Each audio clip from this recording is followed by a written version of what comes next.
அஸ்ஸலாமு அலைக்கும் வரஹ்மத்துல்லாஹி வபரகாத்துஹு. தினமும் ஒரு ஹதீஸ். மற்றவர்களுடைய பணத்தை அல்லது பொருளை திருப்பி செலுத்த வேண்டும் என்ற எண்ணத்தில் எவன் கடன் வாங்குகிறானோ அவன் சார்பாக அந்த கடனை அல்லாஹுவே அடைக்கின்றான்.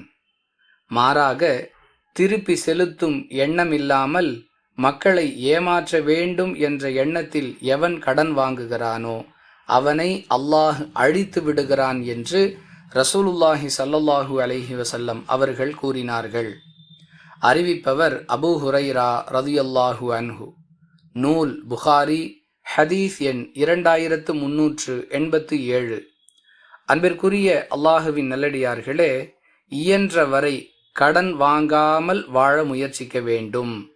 அவசரம், அவசியம், நெருக்கடி இவற்றின் காரணமாக ஒருவர் கடன் வாங்குகிறார் என்றால் கடன் வாங்கும் பொழுதே எப்படியாவது இதை விரைவில் திருப்பி கொடுத்துவிட வேண்டும் என்ற எண்ணத்தோடு வாங்க வேண்டும்.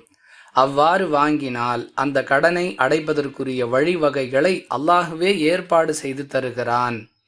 மாறாக ஏமாற்றும் எண்ணத்தில் கடன் வாங்குபவர் அழிவையே சந்திப்பார் என்று இந்த ஹதீஸ் மிக கடுமையாக எச்சரிக்கை செய்கிறது. புரிந்து நடந்து கொள்வோம். வாஹிரு தஅவானா அனில் ஹம்துலில்லாஹி ரப்பில் ஆலமீன். அஸ்ஸலாமு அலைக்கும் வரஹ்மத்துல்லாஹி வபரகாத்துஹு.